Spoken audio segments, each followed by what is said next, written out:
Welcome to another Places of Interest adventure with Getting Lost. Today, we are doing part 3 of our Bridges of the Singapore River adventure, where we are going to explore the old governmental and administrative sides of the Singapore River. So let's get to it!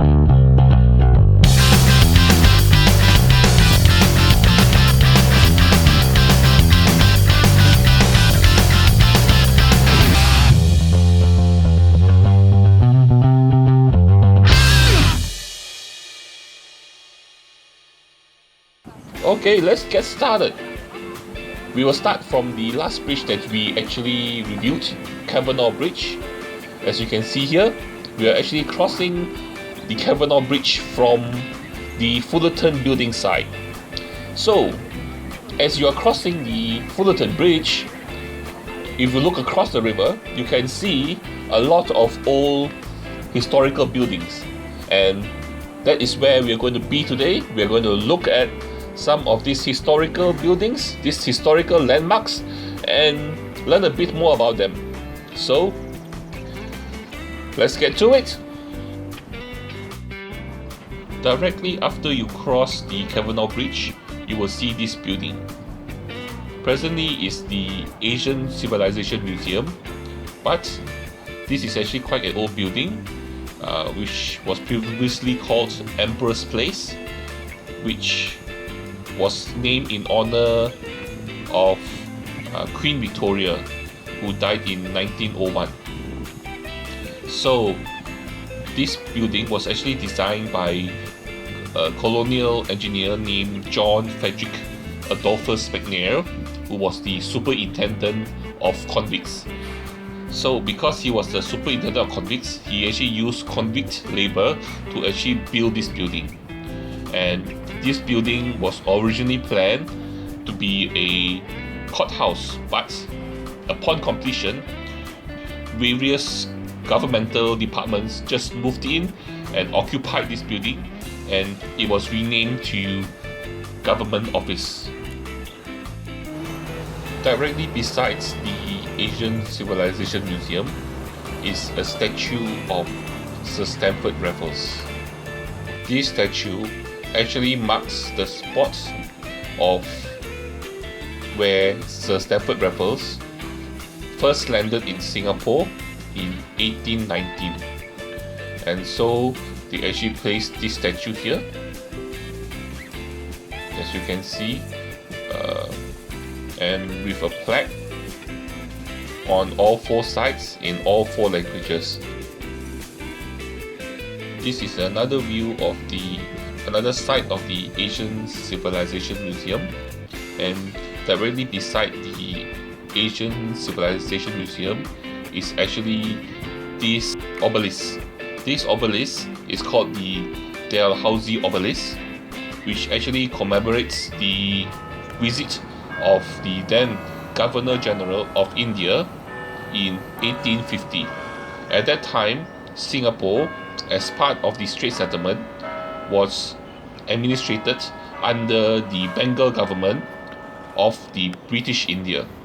So, showing appreciation to your superiors would help you in getting extra funds to administer your area, and it also helps with promotions. The next landmark we'll look at is actually the Victoria Theatre and Concert Hall. This is actually the oldest performing arts venue in Singapore, and another interesting fact is that it actually consists of two blocks of building constructed 43 years apart from each other. The first part was built in 1862 called Town Hall, and the next part was called Victoria Memorial, built in 1905. And these are joined together by a clock tower. The original building, Town Hall, housed the Singapore Library. On the ground floor, a theatre. On the second floor, offices and meeting room. In 1901, due to the death of Queen Victoria, it was decided in an adjacent land a memorial hall to be built in her honor, and this would be joined together with a clock tower, and the clock tower was completed in 1906. And after everything is finished, they renamed the place Victoria Theatre. Directly beside Victoria Theatre is a building called Old Parliament House, or the Art House. It was built in 1827 and is where Singapore Parliament used to sit. This is one of the oldest surviving structures and oldest government building in Singapore. Originally called Maxwell House due to an administrative oversight, it is the only residential house in the area designated for government buildings.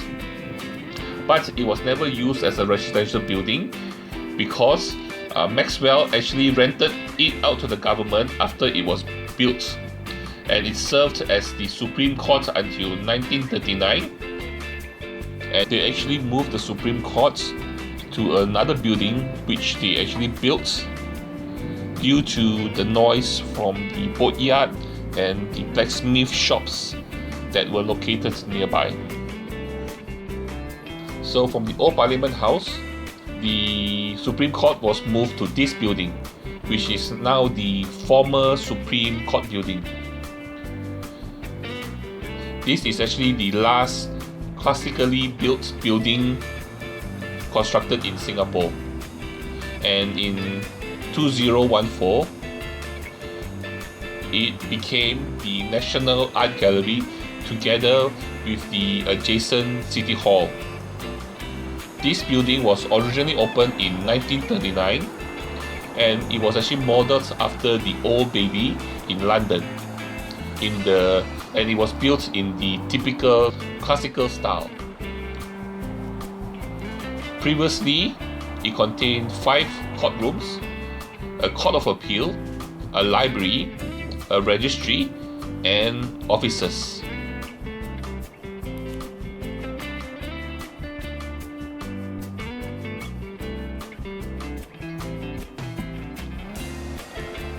This building is the former City Hall, which is actually just beside the former Supreme Court building. It was completed in 1929. Okay. Previously, before this building was built, there was a municipal council was actually formed to oversee and maintain the public infrastructure in Singapore and the provision of utilities.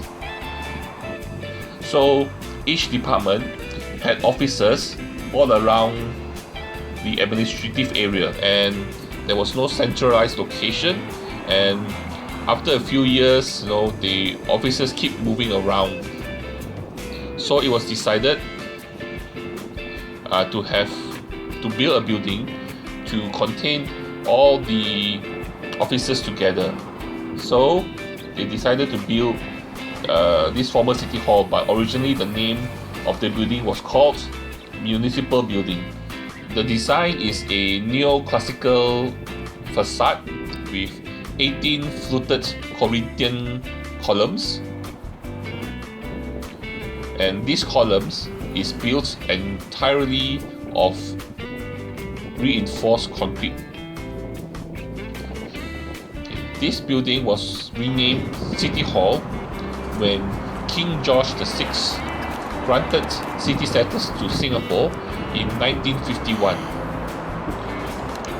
And at the steps of the City Hall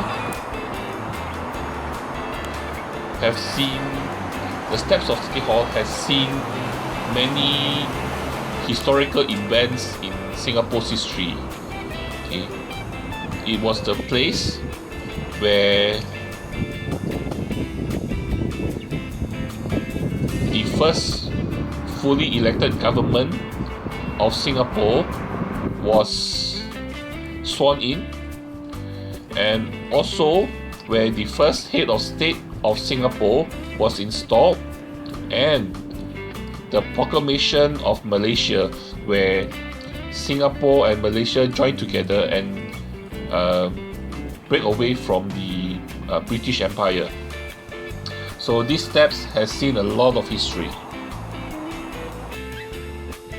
Next building we'll be looking at is the Singapore Cricket Club. It was actually established in 1852 and is the second oldest club in Singapore. Cricket is actually popular among the early European community in Singapore, and it was played on the Padang, which is actually still being played today. Early members of the club were among the ordinary British merchants, but as the club grew, governors of the Strait Settlement were known to be early presidents of the club. The cricket club nowadays not only they don't only play cricket, there's also a squash court and also a tennis court. So it's more of a sports club nowadays, but they still do play cricket and also on the Padang. Okay, next, directly in front of the cricket club and the Padang is the Esplanade Park. Esplanade Park was originally called the Esplanade, and it was the original waterfront for the area. So the Esplanade actually starts from the Padang all the way until the left bank of the Singapore River. And also it's interesting to note that it was actually renamed in 1953 to Queen Elizabeth Walk. This is to commemorate the coronation and ascent of Queen Elizabeth to the British throne. A few things of interest you can actually see on in the park itself is, first of all, the Lim Bo Seng Memorial. It was actually unveiled in 1954. Basically, Lim Bo Seng was a prominent Hokkien businessman who undertook active leadership in anti-Japanese activities during World War II and is recognized as a local war hero in Singapore.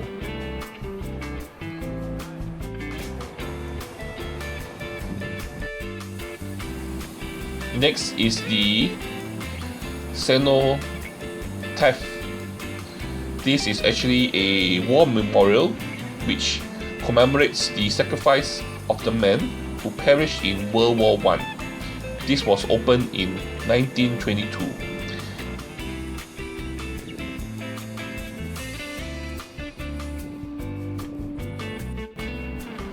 And lastly, the Tan Kim Seng Fountain.